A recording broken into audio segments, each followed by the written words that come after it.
Pai nosso que estás no céu, santificado seja o vosso nome.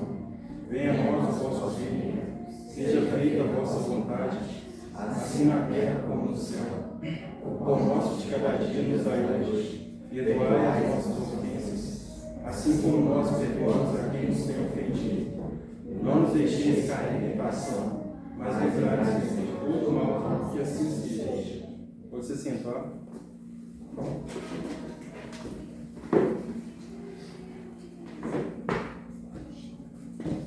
Então, gente, hoje na palestra, na verdade, eu trouxe um assunto aqui que é bastante novo para mim.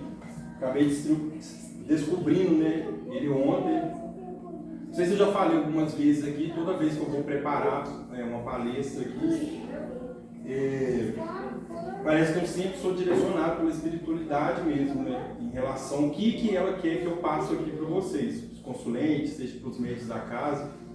Então acaba que muitas das vezes eu acabo estudando um tema, pulo para outro tema e vou para outro tema até chegar no tema que eu começo a estudar e falo assim, não, esse é o tema. Parece que guia a gente para a gente poder estar realizando esse trabalho aqui hoje. Então pensando nisso, né, eu comecei a estudar um tema que foi me intuído ali no primeiro momento e ao estudar esse tema, que eu não vou falar ele aqui agora, porque não vou falar ele mesmo, eu acabei relacionando ele ao Dia Internacional da Mulher. Então, primeiramente, né, parabéns a todas as mulheres que estão aqui presentes, a todas as mulheres do nosso planeta, né, pelo Dia Internacional da Mulher. Então, quando eu pensei sobre esse dia, né, essa importância que tem em relação ao Dia Internacional da Mulher, quais são os problemas que a mulher na sociedade acarreta, né? Tanto de preconceito quanto de violência, a gente tem diversos casos, temos casos recentes que aconteceu aqui na cidade mesmo, que eu não quero nem citar aqui em relação, só para a gente pensar, aqui todo mundo já deve saber o que aconteceu. Então essa luta constante que as mulheres têm. Tinha pensado um pouco sobre esse dia, né? E acabei chegando ao tema principal que eu vou falar hoje, aqui, que foi uma grande surpresa para mim, em relação a Exu. Exu é entidade mesmo, né? Então hoje eu não vou falar sobre Exu como entidade, né? Exu Pombagira, Exu Guardião. Vou falar de Exu Orixá mesmo. Então é um tema, né, trazido aqui, o princípio feminino em Exu.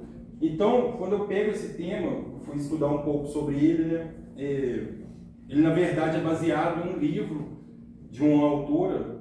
Ela é doutora, na verdade, né, em ciência da religião, escritora. Ela se chama Cláudia Alexandre. Quem tiver interesse, depois pesquisar. Ainda mais pessoas que às vezes me perguntam sobre alguns livros para estudar. Vou indicar esse livro para vocês, né, que se chama Exu Mulher e o Matriarcado Nagô. Então é sobre a colonização, a demonização e as tensões do gênero e a formação dos candomblés. Então, essa autora, né, ela vai buscar, ela já vem, né, com esse nome, Exu Mulher, na sua capa do livro, já provocando todo esse assunto, né, e quando eu bati o olho, né, nesse tema, nesse título, eu pensei e falei assim, deve estar falando das pombagiras, né, quando a gente fala um pouco, né, de Exu Mulher, porque é muito comum a gente, às vezes, saudar as pombagiras como Exu Mulher também. E na hora que eu comecei a estudar, vi que não era bem isso. Ela estava falando realmente, né, o livro ele aborda mesmo sobre o Orixá e Exu.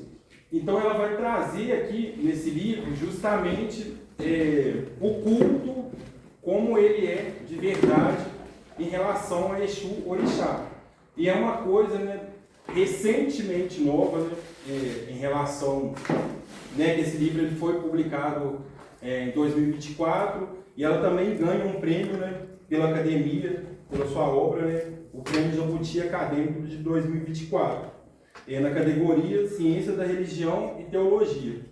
Então, após ela ganhar esse prêmio, né, ela ganhou um pouco mais de notoriedade, as pessoas começaram a chamar ela para fazerem entrevistas e tudo mais. Então, é um tema que ela acabou destrinchando, trazendo agora, né, nas publicações dela, justamente uma face que muitos não conhecem, eu mesmo não conhecia, descobri isso ontem, e fiquei bastante surpreso em relação a isso. a gente, às vezes, muitas das vezes, né, a gente não tem mania de questionar muito das coisas. A gente acaba questionando algumas coisas, mas outras acabam passando despercebido. E como as religiões de matriz africana, ela utiliza muito da oralidade, né, ela vai passando uns para os outros, tendo terreiros em casas, né, quanto em qualquer outro tipo de casa que vai atuar ali, tanto nas matrizes de religião de matriz africana quanto indígenas ali. Então, a oralidade ela vai ser muito presente, eu já falei em relação a isso em outros temas, em outras palestras aqui, justamente, né, quando há esse processo da escravidão, né, trazida dos negros para o Brasil, dos escravos, acaba que eles, primeiramente, eles não têm essa comunicação através das suas línguas, né? Então, são diversos escravos ali trazidos de diferentes regiões da África, e justamente os colonizadores colocavam, né, essas pessoas diferentes entre elas em um meio só. Então, se vinha um povo de uma determinada região que falava a mesma língua, então eles pegavam vários povos, né, e eles misturavam eles aqui para eles não conseguirem se comunicar, porque eles já falavam línguas diferentes, e assim, né, para ter o domínio sobre eles, para evitar algum tipo de fuga, evitar a comunicação entre eles mesmos. Então, a partir disso, eu peguei mais uma entrevista que ela participa, e vou falar um pouco aqui, que traz um pouco, né, que ela fala desse livro, sobre a centralidade de Exu nas religiões de matriz africana, né? Então, como um papel central. Então, toda vez que a gente pensa, né, numa religião de matriz africana, eu acho que não só para as pessoas que conhecem, mas as pessoas que não conhecem muito bem as religiões, já tem aquela figura de Exu já na sua cabeça, né? Demonizada, com certeza, né? E trazida é o que já leva o tema, né, da religião, e também coloca Exu como principal ali, pilar da religião. Então, falar um pouco sobre isso, sobre a Exu Mulher, que ela fala, né, pela Cláudia Alexandre, pela autora, qual é o significado para ela, né, o porquê que ela escreve esse livro, e depois eu vou falar as modificações e as transformações através da demonização de Exu, e as transformações que ele passa ao chegar aqui no Brasil, terras brasileiras e tudo mais. Então, iniciando aí, a gente falar um pouco de Exu, né? Exu é o principal elemento do sistema de crenças negro-africano. É uma divindade que está presente em vários grupos étnicos da África. Então, primeiramente, gente, a gente sabe, né, que temos diversos tipos de candomblé, como diversos tipos de umbanda. A gente vai ter um pouco separado, muitas das vezes, essas casas ali e esses cultos. Então, eu posso estar cultuando tanto um Iquice quanto um orixá, que vai vir de origem iorubá, e esqueci o outro agora, Iquice, orixá e os vundus. Então, todos de regiões da África. Então, sempre quando a gente fala, né, quando vocês escutam falar religiões de matriz africana, é justamente porque a gente nunca classifica, né, diretamente, eu vou falar sobre o orixá, ou eu vou falar sobre o vundu, ou se eu vou falar do Iquice. Então, são religiões, né, que vêm de partes diferentes ali da África, e são cultos um pouco diferentes. Mas entre essa figura central de Exu, há uma semelhança entre elas, né? Por exemplo, né, na África Ocidental, especificamente onde os iorubás, né, estão presentes, né, os povos urubaianos, assim dizendo, cultuam o quê? Os orixás, que a gente é mais comum hoje em dia para a gente temos a principal nome ali, Exu, né, que é escrito com S também. Então tem um pouco essa diferença. Quando você vê falando, né, Exu com S, está querendo representar ali o orixá. E quando a gente vê Exu com X, a gente vai estar representando ali as entidades, tanto o guardião, né, tanto os guardiões como Exu, quanto as pombagiras em si. Então, para os iorubás ali, a gente vai ter Exu como orixá, e também a gente dá, eles são dados, né, outras qualificações como Elegbara e também como Lebara. Então, eu vou falar um pouco desses nomes, então, às vezes vai ficar um pouco confuso para vocês, mas até eu vou desenvolvendo isso na palestra para a gente chegar a um entendimento um pouco melhor. Então, a gente temos alguns nomes diferentes ali de uma entidade só, umas qualificações diferentes dadas a Exu. Então, quando a gente chega na região de Beni, a gente já vai ser encontrado, né, ele como Leba. Simplesmente Leba. Então já é dado um outro nome mais comum entre a região. E nos povos bancos, os primeiros escravizados trazidos pelo Brasil, né, a gente encontra o Pango Ingila, né, que esse nome ele vai ser desenvolvido entre as entidades Pombagira, até chegar esse nome Pombagira que a gente tem hoje em dia, né, agora falando de entidade, ele advém muito dos povos bancos, né, que eles foram os primeiros escravizados aqui no Brasil, né, os primeiros a ser tragos para o Brasil, e eles cultuavam, né, essa energia de Exu com o nome de Pango Ingila, que com o passar do tempo, né, a nossa linguística também ela vai mudando até chegar hoje em Pombagira. Então muitos terreiros, outros terreiros vocês vão ouvir falar Bombogira, igual um amigo meu de outro terreiro, ele sempre falou Bombogira.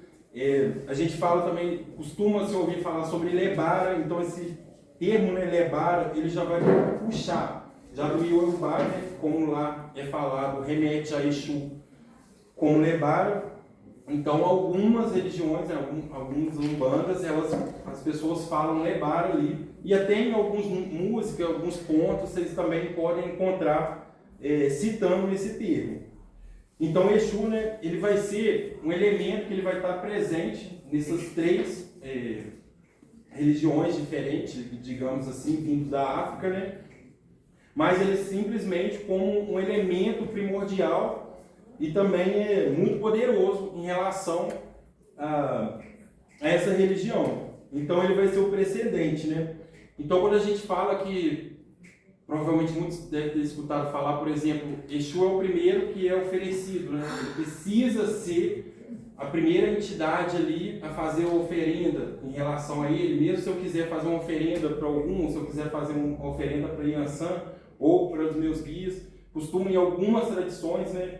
Algumas casas se oferecer primeiramente a comida ali para Exu. Então, muito comum se falar, né? Exu é o primeiro que come. Então, por que se dá isso, né? Porque quando a gente temos a criação, né, do panteão aí, dessas divindades africanas, o primeiro a ser criado por Olodumare vai ser Exu. Então, o Olodumare aqui a gente vai fazer, né, a analogia com Deus, tá? Vai ter o significado como Deus. Então, Deus, no caso, né, ele vai criar ali essa energia poderosa, primeiramente, de Exu. Ele é o primeiro criado e depois, em consequência, vem os outros orixás sendo criados ali. Então guarda aí essa informação, por favor. Então a partir disso, né, para que o Olodumare, para que Deus cria Exu? Justamente para dar movimento e também para propiciar ali a comunicação. Então a gente entende, né, que a gente está aqui nesse planeta, a gente precisa de ter uma comunicação para a gente ter os nossos desenvolvimentos. E também a gente precisa do quê? Do movimento em si para a gente realizar as coisas. Então tudo que a gente faz, né, a gente precisa de realizar esse movimento. E quando eu falo movimento aqui, não simplesmente, eu preciso acordar para ir trabalhar. Mas antes disso eu preciso ter, né, um movimento mental também. Eu preciso pensar. Então o meu pensamento ele está em movimento também a todo tempo, né? Então eu penso o que eu preciso fazer, eu penso o que eu preciso realizar ali, eu penso o que eu vou trabalhar, o que eu vou estudar e assim por diante. Com isso, né, ele também é criado tanto para atuar em alguns domínios, que é muito mais comum a gente ouvir falar sobre isso, né, que vai ser os domínios tanto da prosperidade em si, da fecundidade, da fertilidade e também da sexualidade. Então, né, com essa energia vital, né, que tudo ela precisa ter essa força, né, que dá essa força, essa vitalidade para a gente, vai ser justamente a partir da criação ali de Exu. Então ele vai ser responsável, né, principalmente por distribuir essa energia vital, né, entre os seres de acordo com a sua crença através desses grupos. Então, os grupos, pela cosmologia aí africana, os iorubás e tal, esse panteão todo africano, através do orixás, é justamente Exu, ele vai distribuir essa energia vital justamente para a gente conseguir aí, né, ter essa movimentação, e ele vai fazer com que a gente chega as coisas até a gente, né, que essa energia chega até a gente e que a gente consegue fazer essas movimentações e realizar o que a gente precisa realizar, através também, né, da fertilidade, porque ele é construído ali, né, ele é realizado ali, isso tudo, que a gente tem que pensar o quê? Quando a gente pensa na fertilidade, na sexualidade, é tudo em prol do quê? Do continuamento ali da nossa espécie, no caso, ou de qualquer outra espécie. Então ele atua justamente nesses domínios, certo? E ele também vai, né, conter dois princípios fundamentais para a vida, que aí é a grande descoberta, né, minha, e através dessa autora também, né, esses dois domínios que ele faz parte, né, que ele é responsável ali, é tanto o domínio masculino quanto o domínio feminino. Então, a gente costuma muito pensar Exu, Orixá, simplesmente como uma energia masculina, né, de vitalidade, em relação a isso tudo. E a gente vai ver que não é bem isso, né, como isso chegou no Brasil e foi distorcido de uma forma. Então ele vai ter os dois princípios, tanto o masculino quanto o feminino. Então, voltando aqui, né, pelo significado da autora ter criado esse livro, né, ela desenvolver, ela chegar nesse tema Exu Mulher, então ela é perguntada, né, o que significa para ela Exu Mulher. Então ela vai falar o que significa exatamente nós olharmos e observarmos outras consequências desse processo de invasão em África. Então o que ela quis dizer com isso, né? Então quando ela começa a estudar ali, o princípio dela mesmo, na verdade, ela está começando a estudar todo esse processo, né, de escravidão, como que isso aconteceu. Então a gente sabemos que os colonizadores chegaram lá na África, primeiramente, né, e recolheram esses povos ali e justamente trouxeram ele para a América ali, né? Lembrando que não somente no Brasil, né, mas em outras partes da América também. E assim como a gente encontra muitos cultos, né, relacionados tanto a Umbanda quanto ao Candomblé, parecidos em outras regiões, né, da América Latina, outros países da América Latina. Praticamente todos a gente vai encontrar, como por exemplo a santeria, né, que é bem parecida, mas ela é mais puxada para o catolicismo. Mas ela tem esse cunho bem parecido com a Umbanda. Então ela vai, né, buscar primeiramente qual é a razão da intolerância religiosa que tem em relação às religiões de matriz africana. Então a principal busca dela ali é entender por que há tanto preconceito em cima da religião. E quando ela vai buscar isso, né, ela percebe também que há uma grande demonização, né, através dessas religiões. Então traz esse cunho muito voltado para Exu, né, como Exu seu demônio, e sendo que Exu a gente sabe que é um orixá e temos essas divisões em relação à entidade também. Então quando ela busca essas razões, né, de estudar por qual a origem dessa demonização em relação a Exu, ela entende que o sistema de crenças, né, negro-africanas não existia esse elemento do mal. Então, para ela já sabia, quando ela foi buscar isso, ela já conhecia, né? Ela é de religião também de matriz africana, então ela já tinha total compreensão que Exu não era essa figura toda demonizada que eles falavam, não? Que era uma entidade do mal, um orixá do mal, que fazia mal às pessoas e tudo mais, que não era nenhum demônio, e que seria uma construção ocidental.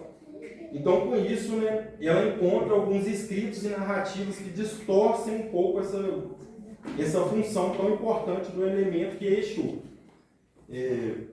Então, Exu é o procriado. Dentro do sistema de crença iorubá, ele nasce antes mesmo da própria mãe. Então, muito interessante, outra parte bastante interessante que a autora traz, que Exu, primeiramente, quando a gente estuda um pouco a cosmologia, ele é o primeiro a ser criado por Deus. Então ali não vem os outros orixás primeiro, como por exemplo Iemanjá, né, que a gente sabe que é bem falado, que seria a mãe de todas as cabeças, Oxum. Então todos esses orixás, o Olodumare não cria ele primeiro. Primeiro a ser criado ali é Exu, certo? Então ele vem bem antes da figura da própria mãe, em relação. Então essa filosofia, né, em relação aos homens, às mulheres, em relação à natureza e aos deuses, para os povos africanos, é totalmente diferente em relação a nós ocidentais. Aqui, então a gente temos uma visão totalmente, completamente, na verdade, né, diferente em relação aos africanos. Como que eles veem, né, o Deus, a natureza, os homens, as relações entre os homens e as mulheres. Isso diferencia muito, distancia muito do pensamento, né, eurocêntrico. E aí, com isso, a gente vê que há alguma, a partir disso, né, que ela percebe esse preconceito muito em cima ali da religião, ela percebe que há algumas transformações que acontecem no encontro dos colonizadores a essas práticas, né? Então, quando os colonizadores chegam, né, na África, tanto para buscar, né, o domínio ali em relação a isso, há alguns escritores, né, algumas pessoas ali que estão realmente ali em prol de fazer alguns registros do que está acontecendo ali naquela região, né, que eles conheciam o que é aquela região ali, justamente passar para as pessoas, né, para as outras pessoas, no caso dos povos deles ali mesmo, essa comunicação entre eles. Olha, qual região que a gente está lidando, qual que é a região que a gente está entrando, o que eles praticam. Então, há essas pessoas que fazem esses registros e enviam para os outros colonizadores. Então, quando eles chegam lá, né, eles vão de cara, primeiramente, com essas práticas religiosas que acontecem comumente na África. Então, uma das coisas que eles bateram de frente lá é justamente o culto a Exu. E quando eles chegam a esses cultos, eles começam a observar aquilo ali, então eles já trazendo consigo, né, firmemente a sua religião ali, né, as suas crenças, que Deus, o onipotente ali, que não existe outros tipos de entidade e tudo mais, né, dentro do catolicismo em si, né. Então, com a firmeza muito forte da sua religião, então eles estranham um pouco o que acontece ali. Até aí, tudo bem. Então, eles começam a fazer alguns relatos do que acontece nesses rituais em relação, por exemplo, ao culto de Exu. E dentro desses rituais, nos registros deles, eles chegam até a registrar algumas coisas, mas eles manipulam e mascaram algumas outras coisas. Então, há essa transformação, né, do que é Exu, entidade, Exu é orixá, no caso, trazida pelo Brasil. E ela vai ser trazida, né, tanto pelos colonizadores, quanto também, né, pelos escravizados. Então, como que vai se dar isso, né? Primeiro, dessa transformação, que aquelas práticas ali, então, como aquele ritual, né, traz aquela vitalidade toda ali. Então, eles já começam, a primeira coisa é demonizar Exu. Então, para quem estava olhando ali, eles começam a pensar assim, uai, esse ritual é um pouco diferente, as pessoas estão muito livres, elas estão dançando, o que está acontecendo ali? Então eles acabam, a primeira coisa que ele fala é que seria o demônio deles. Então, como a religião, né, católica, como a cristã em si, ela acredita no diabo, acredita no demônio, que é uma coisa totalmente diferente, né, para os povos africanos, que eles não existe diabo, não existe demônio para eles, né? Não se há isso dentro da religião. Então, os colonizadores, os próprios colonizadores, eles trazem isso e eles assimilam essa figura do diabo, né, ao culto que está acontecendo ali na África. Então, a primeira coisa dessa transformação é demonizar Exu. Fala assim, opa, eles estão cultuando o demônio ali. Então, começa a partir daí, né, através desses registros. E eles haviam, né, nessas descrições deles, né, que eram homens sem almas e que eles precisavam da salvação. Inclusive, que essa salvação seria através da escravidão. de muitos, né, porque eles poderiam ser salvos ali por eles ser chamados, né, em muitos registros de homens sem alma. Então, através, né, da escravização, né, que eles pegavam esses povos, traziam para cá, havia também a catequese, né, havia também, esqueci o nome quando passa para a religião, o batismo ali, forçado, né, porque esses povos já tinham em si a sua própria religião, então eles acabam sendo catequizados, batizados ali naquela nova religião, e justamente, né, pelos próprios colonizadores falarem com eles: olha, vocês estão cultuando o demônio. E para eles não entendiam o que era isso, eles nem sabiam que era demônio. Então alguns passam a acreditar, né, acabam um pouco acreditando, causando aquela dúvida na cabeça deles: uai, será que eu cultuo o demônio? Que demônio é esse? Então eles começam a falar que aquilo seria um mal em si. Então é a primeira transformação que a gente tem ali, através dessas práticas. Quando essas pessoas que realizam, né, esses registros acabam assimilando ali. Para o outro lado, né, também essas narrativas, né, elas vão ocultar as práticas do elemento feminino. Então, como que eles vão ocultar essa prática do feminino, do elemento feminino?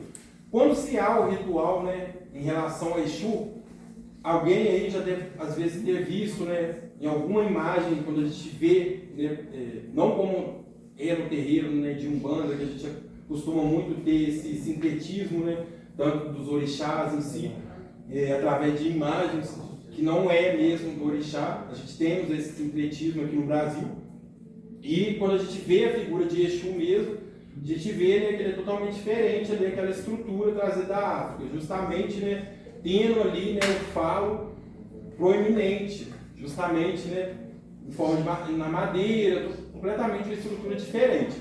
Então,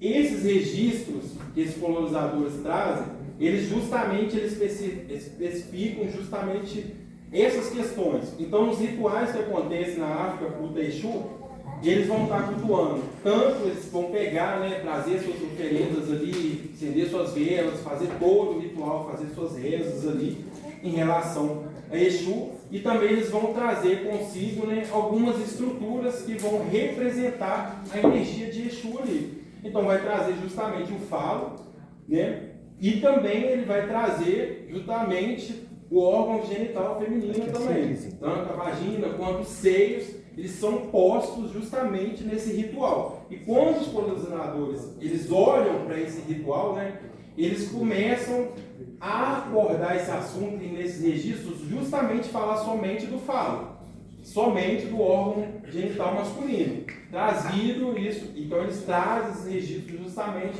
para o Brasil dessa forma, evidenciando sempre a questão masculina ali.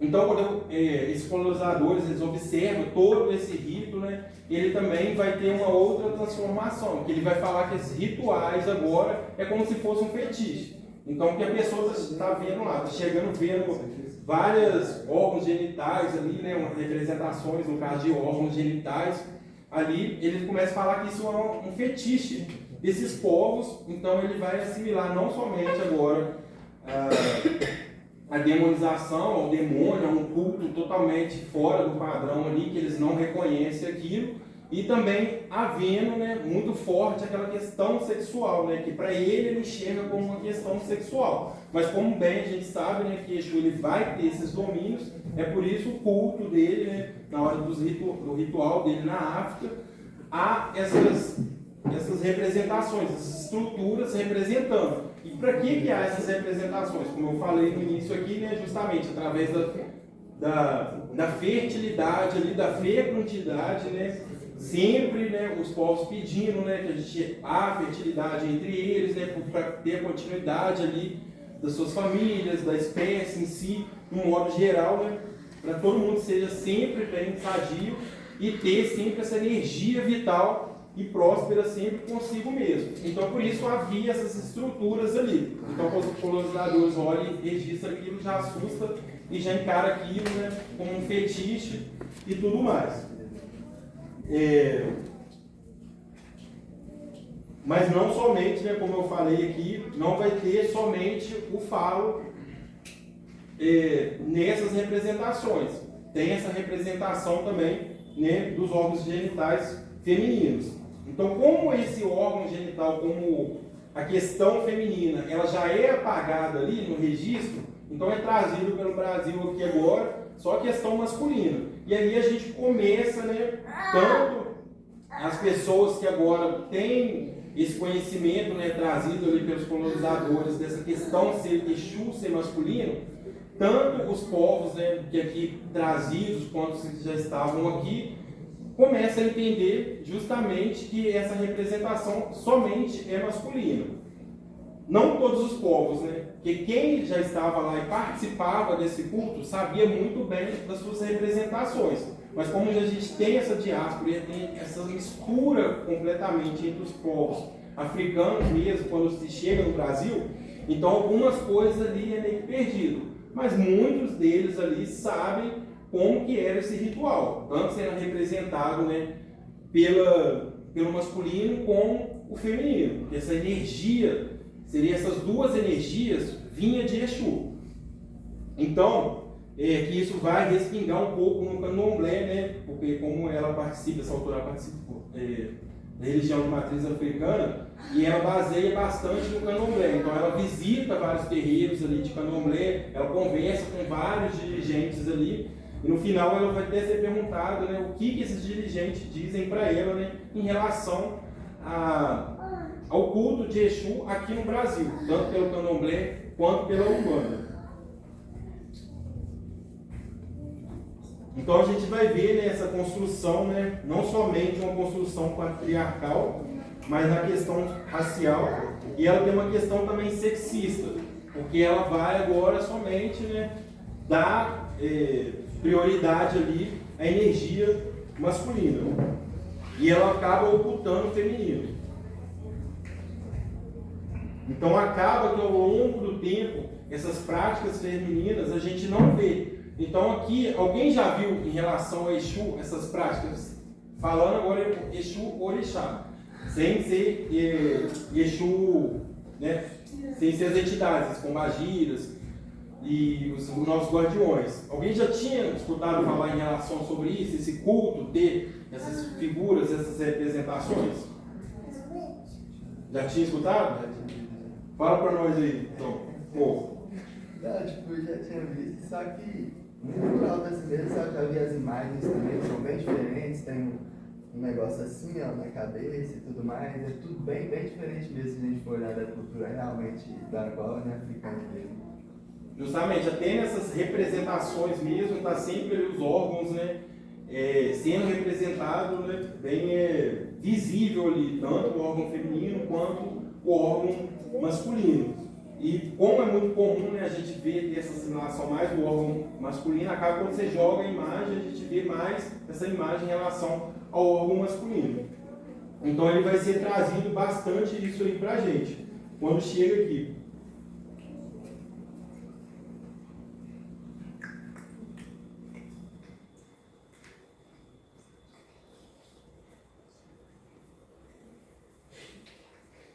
Então quando a gente chega, quando a gente fala sobre os povos iorubás, tanto como esse rito acontece lá, ele sempre vai ser, né, realizado em pares, tanto, né, com essas representações masculinas e femininas também.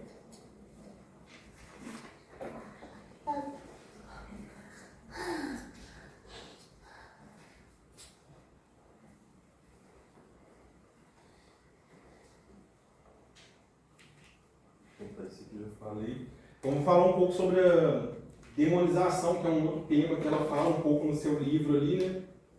Através de como que esse processo ocorre. Na verdade, eu já até falei um pouco dele aqui, né? Porque esse processo ele vai ser dado justamente através das pessoas que fazem os registros ali na África e trazem ele para o Brasil, né? Como completamente distorcido a imagem ali de Exu, dessa entidade, né? E também através da ocultação aí da energia feminina.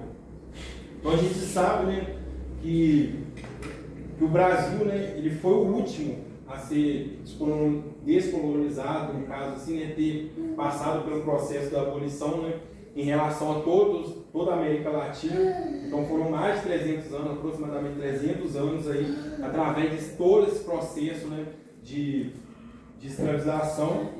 E os povos, né, africanos, a gente tem esse preconceito muito forte, mas as pessoas ali na sociedade acabavam tendo essa problemática sempre, né, justamente sendo assimilado ali por um marginalizado, por ter esses cultos, né, sendo demonizado, e acabava respingando muito em relação a essas pessoas, devidamente justamente dessas coisas que a gente acabou acarretando, sendo traga para o Brasil.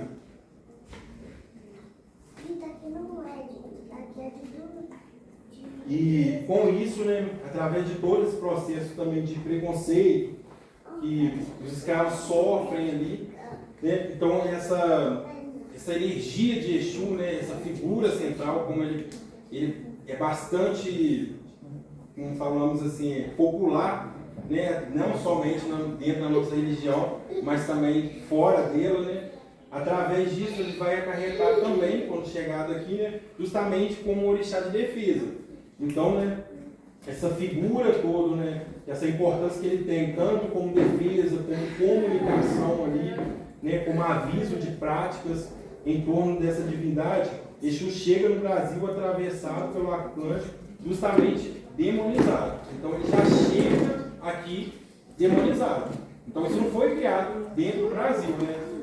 A partir ali de pessoas, por exemplo, de outras religiões, como o catolicismo, que dominava na época ali, não foi criado por eles ali nesse momento. Então ele já vem atravessando o Atlântico ali como uma entidade demonizada ali. Justamente, né, através desse culto muito forte, né, a ele, aos povos que cultuam a ele, ter essa proteção, essa astúcia, essa comunicação entre eles ali. Então ele se torna um alvo ali principal, porque eles já sabem da importância que Exu tem.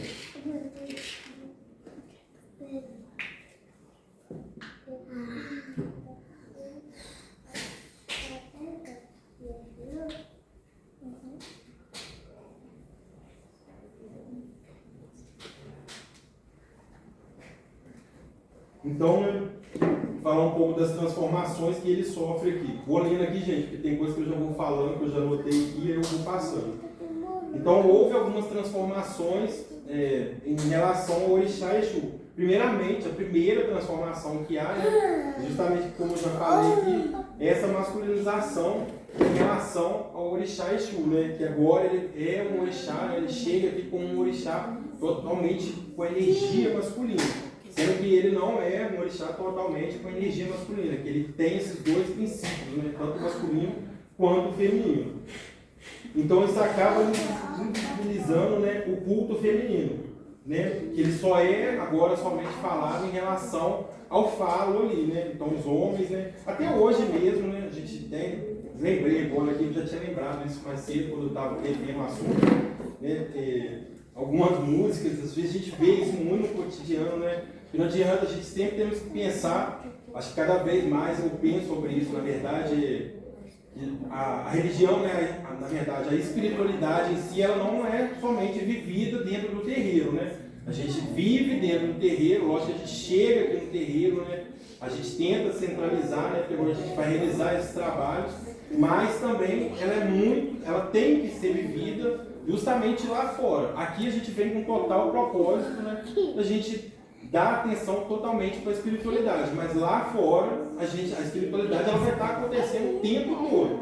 Então aqui se todo mundo, né, seja os médicos, seja os consulentes, aqui, se vocês pensarem um pouco, né, observar um pouco mais no dia a dia, vocês vão observar justamente a espiritualidade, como ela nos guia, como ela está presente com a gente o tempo todo.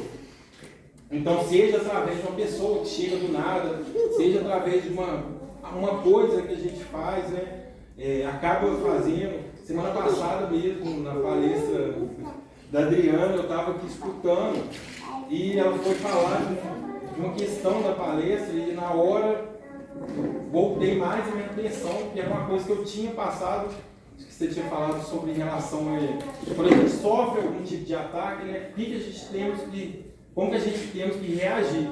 E na hora que ela falou essa questão, né, na hora eu voltei mais ainda na minha atenção, que eu falei assim, opa, aconteceu isso, era na quarta-feira, na segunda-feira tinha acontecido uma coisa comigo.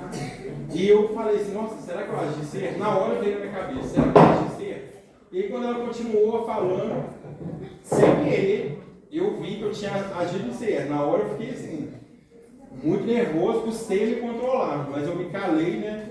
Respirei e falei assim, não posso fazer isso aqui, nem posso me descontrolar aqui agora no momento, e deixei pra lá. E acabei que eu percebi que eu tinha agido da melhor forma. Às vezes é muito complicado, né? A gente receber alguma coisa assim do nada, mas eu sempre fico me perguntando por quê. Hoje em dia, né, eu aprendi isso, tentando sempre praticar isso, né? Sempre manter isso comigo, de nunca tentar revidar ao outro. Já tive várias experiências em relação, até com as minhas entidades mesmo, sobre esse ensinamento, e sempre entregando, né, o que a gente não pode resolver ali, o que a gente não tem necessidade de sair do nosso controle, a gente entregar para Deus, seja por crença, cada uma que acredita, né, seja para a Virgem Maria, seja para Jesus, seja para as entidades em si.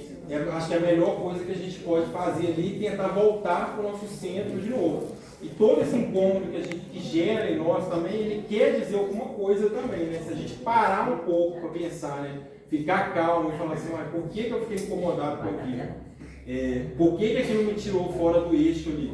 Então sempre a gente vai ter resposta e a gente vai ter cada vez mais um aprendizado melhor em relação a isso.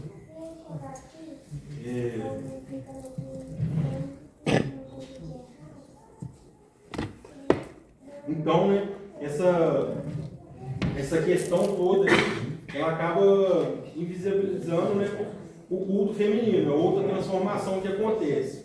E isso incidiu muito na própria formação do candomblé, né? É uma das grandes, né, para mim, quando eu escutei essa autora falando isso, achei que ela tocou num ponto assim, muito forte na hora, fui me surpreendendo com o desenvolvimento ali do assunto, né? E ela fala que isso justamente dá um impacto muito forte no candomblé, né? Como eu já tinha falado aqui, também em uma outra palestra, né? Mais ou menos a formação, como se dá a formação do candomblé aqui no Brasil, né? Como a gente bem sabe, o candomblé e a Umbanda, elas são, né, de origem, né? Elas foram criadas aqui no nosso país, né? Lá na África, a religião é dada de outra forma, outros cultos. Então, quando a gente tem essa mistura aqui, a gente temos a criação do candomblé e depois, né, depois entre aspas, né, a Umbanda, até chegar na Umbanda hoje em dia, a gente passa por vários outros cultos também que eu já falei aqui, como a Santidade, como a Cabula. Cabula nunca tinha falado ela aqui, não cheguei a falar, quero falar um dia aqui ainda. O Calundu também, e a própria Macumba, né, dada esse nome no Rio de Janeiro, né? Então, como a gente fala um pouco desses ritos, né, no Rio de Janeiro é dado esse nome Macumba justamente, né, as pessoas praticantes ali da época, como a gente sabe, né, que é um instrumento, um tambor, a macumba ali, né, que se toca, então as pessoas comumente falavam assim, eu estou indo para a macumba. Então acabou se popularizando, né, esse nome, esse culto, né, sendo nomeado como macumba.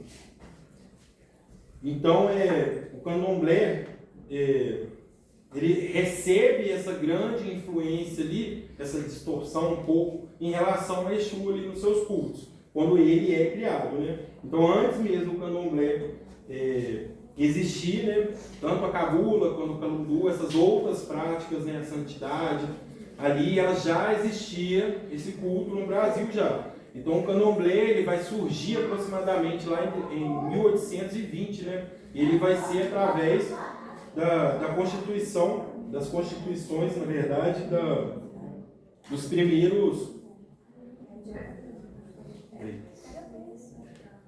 grupos, né, da Irmandade Católica Negra. Então existia, né, ali logo após a escravidão, então, há uma força maior, né, dessa Irmandade Católica e Negra, justamente e partir desses grupos começa em si, né, e há essa toda discussão e surge o candomblé ali.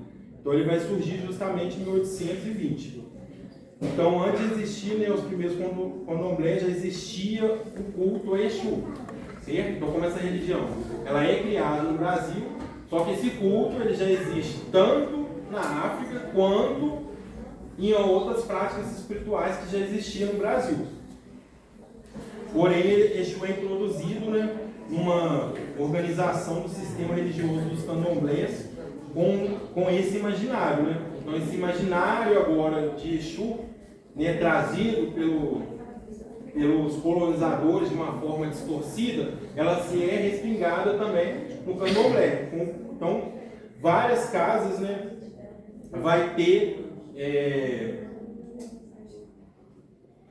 essa modificação em relação a esses cultos, né? Entre aspas, que eu já vou falar um pouco mais para frente aqui. Então, primeiramente, né, como o candomblé se dá início no Brasil, né, na questão de Exu. Então, muitos candomblés, já tinha escutado isso muitas das vezes, né, porque tinha me surgido uma dúvida, até quando eu entrei aqui na casa mesmo, né, que eu peguei e me perguntei e falei assim, mas será que tem alguém aqui iniciado para Exu? E não tinha ninguém aqui até então iniciado para Exu. Eu fui conversar, né, com uma pessoa, um conhecido meu, né, que já entendia um pouco, já participava sobre as religiões de matriz africana, e ele tinha me falado assim, engraçado que é justamente o que a autora também fala, né, que tanto no candomblé, em alguns candomblés, né, na verdade, né, hoje em dia isso é modificado, quando na Umbanda não se iniciava as pessoas para Exu. E eu fiz essa pergunta para ele, eu falei assim, mas se meu pai, por exemplo, fosse Exu, e eu não sou iniciado para ele, como que isso é dado? Então ele falou assim, comumente eles vão iniciar para algum outro orixá ali, né, para guiar a sua cabeça ali. E eu perguntei novamente, falei, mas por que não pode iniciar para Exu? E ele vai, volta e me fala, né, por conta de ser uma energia, né, as pessoas temem muito, né, de não conseguir, entre aspas, né, ter o controle ali, por exemplo, se Exu descesse, né, incorporasse ali em algum de seus filhos, né, no candomblé, quando se dá a feitura ali, ou na Umbanda, etc., em alguma religião de matriz africana. Então, temia-se muito esse processo de Exu ali, por ele já ter sido trago por toda essa demonização dele ali. Então, as casas, né, elas acabam que elas não faziam a feitura ali para os seus filhos, mesmo eles sendo de Exu. Então, por conta, né, desse medo, de todo esse contexto que trazia energia de Exu.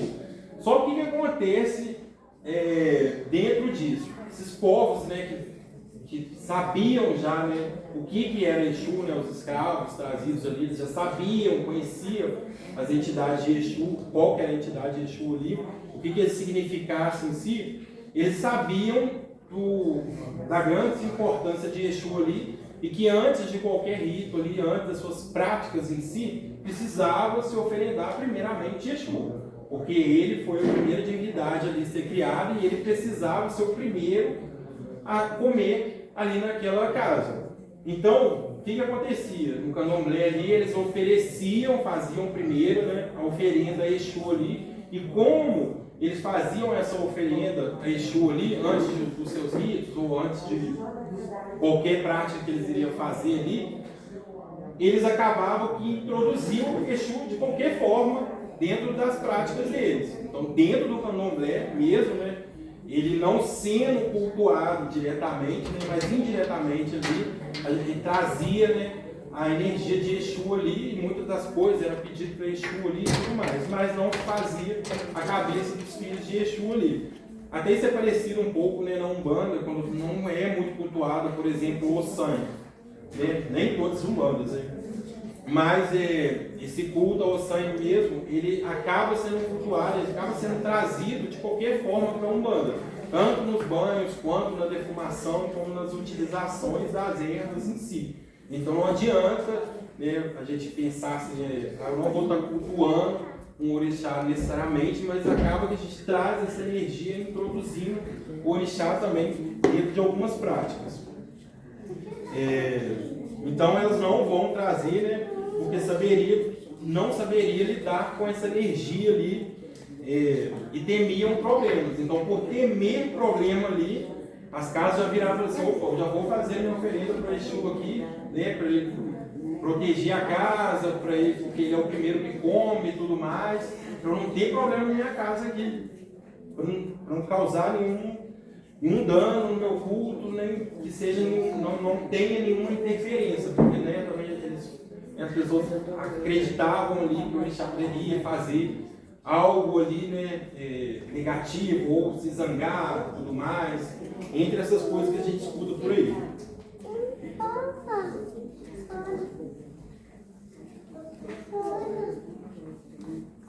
Só, gente, que acaba que acontece uma coisa, como eu já falei, né, os povos eles sabiam realmente o que era o culto, né, os mais velhos, assim dizendo, né, chegou ali, que sabiam, que viveu aquilo, e que foi passado de tempos em tempos para os seus descendentes ali.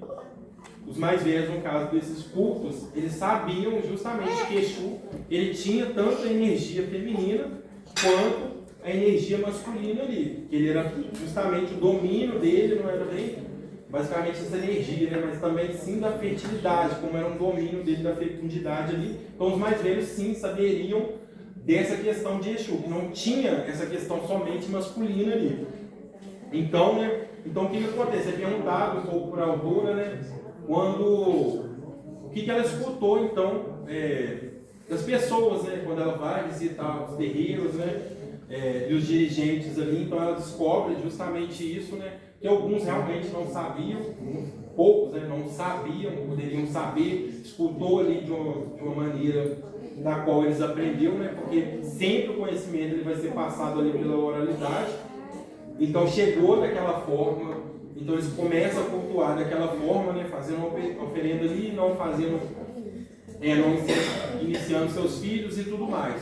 Já alguns outros sabiam de tudo isso, né? Então esse falava para ela, né, muitas das vezes, né, eles já sabiam sim. Só que no Candomblé, né, ainda mais depois que ela publica esse livro, né, e ela acaba também tendo toda essa visibilidade, ela agora ganha o prêmio ali. Então muitas das pessoas, né, muitos dirigentes procuram ela, tem alguns praticantes mesmo, conversa com ela falando assim: olha, eu sabia sim que Exu tinha, que é tudo que você expressou agora na publicação, só que no Candomblé eles têm um fundamento também, né, justamente ali do segredo, do silêncio, do respeito. Então, um dos 3 pilares do Candomblé ali, justamente essas 3 coisas: o silêncio, o respeito e o segredo. Então, como eles não poderiam, né, muitas pessoas praticantes que estavam na casa, tantos mais velhos, né, e algumas casas, né, as pessoas que praticavam ali também, elas sabiam de toda essa questão. Só que como um dos pilares deles também é o segredo, né, de manter um pouco isso no Candomblé, né, o que acontece ali. Então acabava que isso não era posto muito para fora, as pessoas acabavam sabendo disso. Então, através do estudo dela ou de outros, né, acaba trazendo um pouco disso através dos relatos. E ela vai encontrar justamente isso, né, nas escrituras, né, e alguns registros dos museus que ela participa, né? Então lá nos museus que ela frequenta, que ela foi visitar, ela justamente viu algumas imagens, alguns registros, né, desse culto realmente, né, trazendo tantas estruturas de energia masculina e de feminina ali.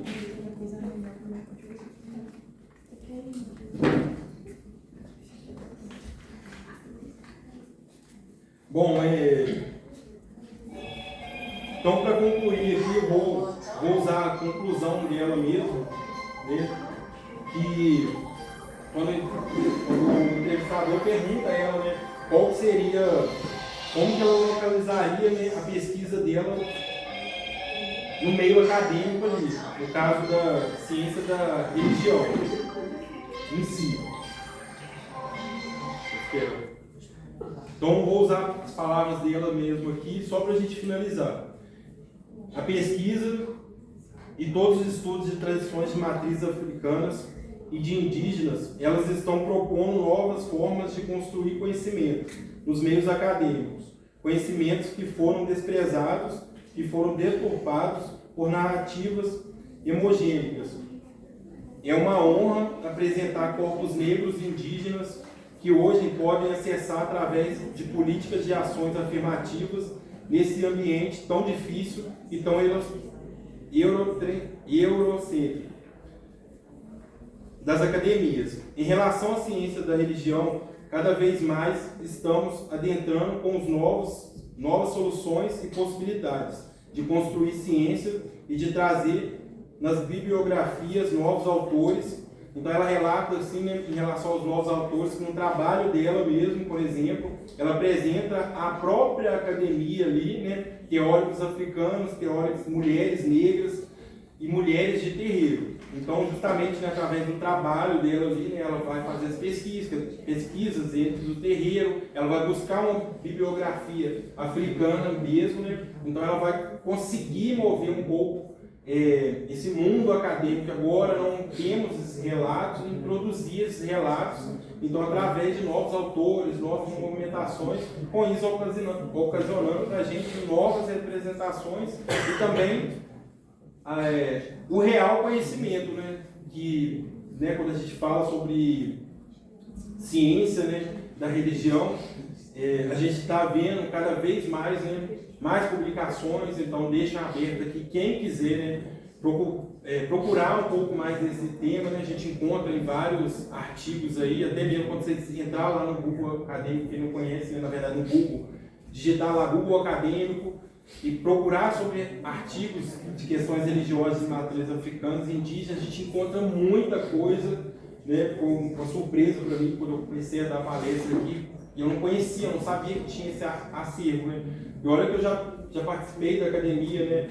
Já me formei, já tive bastante contato com artigo científico, nunca tinha passado na minha cabeça que tinha um artigo científico em relação, justamente relacionado a Umbanda ou ao Candomblé. Então hoje em dia a gente encontra muito desses acervos, então a gente, quem puder, né, a gente dar essa importância justamente a esse estudo, né, só ajuda a gente desenvolver cada vez mais, né, e nos livrarmos desse preconceito todo que acarreta a sociedade, tanto para o nosso desenvolvimento mesmo, quanto para o desenvolvimento de muitas pessoas que chegam até a gente, né, criticando ou passando uma imagem totalmente distorcida, né.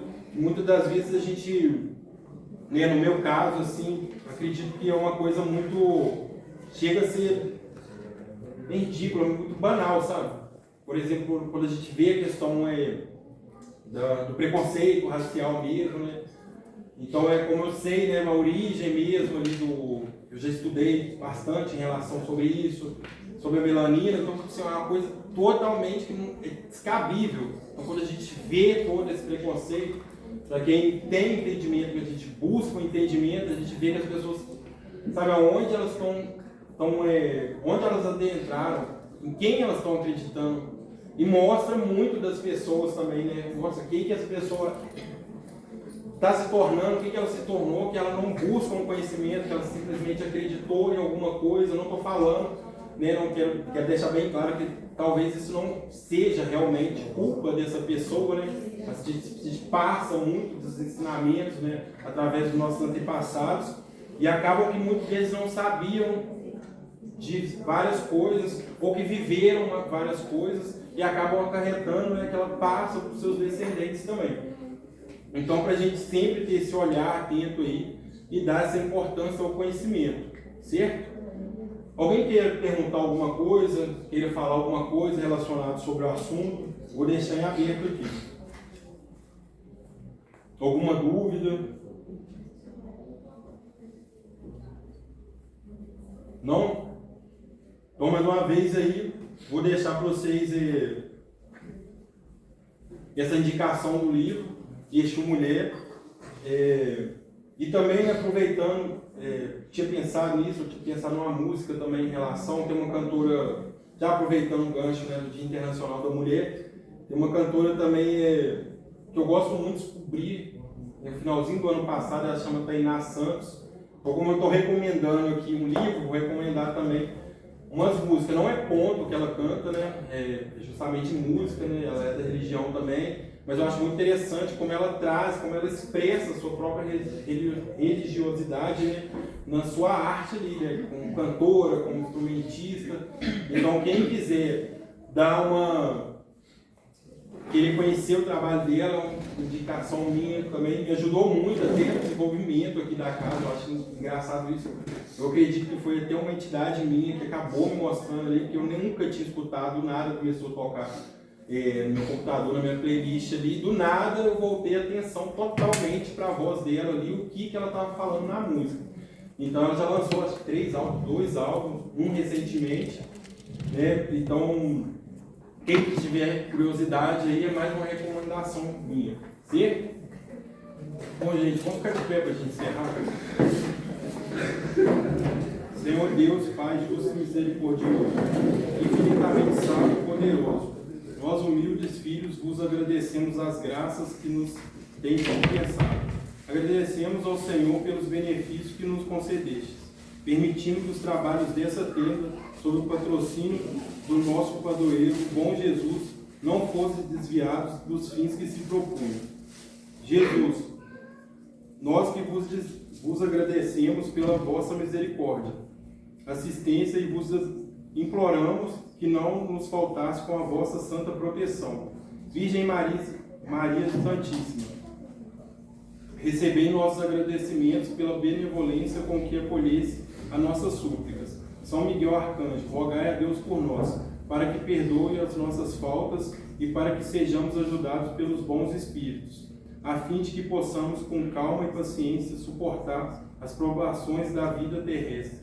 Livrai-nos das perseguições dos maus espíritos, e que o vosso sublime amor seja para nós um poderoso escudo contra as tentações e atuações. Aos santos anjos de guarda, aos poderosos orixás da Santa Lei de Umbanda, aos bondosos pretos velhos, aos caridosos caboclos, enviamos nossos agradecimentos e dirigimos-lhes os nossos pedidos de proteção. Senhor Deus, vós que disseste pela boca de Jesus, o vosso Messias, bem-aventurados que sofrem perseguição por amor à justiça, perdoai os vossos inimigos, orai pelos que vos persigam. E ele próprio nos deu exemplo, orando pelos seus algozes. Seguindo esse exemplo, meu Deus, imploramos a vossa misericórdia, para que os desprezam os vossos santíssimos preceitos únicos, capazes de facultar a paz nesse mundo e no outro. Como Cristo também, nós vos dizemos, perdoai-lhes, Pai, pois não sabem o que fazem. Dai-nos força para suportarmos com resignação e perseverança, como prova para a nossa fé e para a nossa humildade. Nossos escândalos, injúrias, calúnias, perseguições. Isentai-nos de toda a ideia de represália, visto que para todos soará a hora de vossa justiça, hora que esperamos submissos à vossa vontade santa. E em vosso nome e em nome de vosso Filho, nosso Senhor Jesus Cristo, pedimos licença para encerrar os trabalhos dessa noite. Que assim seja. Pai nosso que estais no céu, santificado seja o vosso nome. Venha a nós o vosso reino. Seja feita a vossa vontade, assim na terra como no céu. O pão nosso de cada dia nos dai hoje. Perdoai as nossas ofensas, assim como nós perdoamos a quem nos tem ofendido. Não nos deixeis cair em tentação, mas livrai-nos, Senhor, de todo o mal. Que assim seja. Obrigado pela atenção e pela paciência, gente. Vocês podem estar vindo aqui tomando água fluidificada. E até a próxima.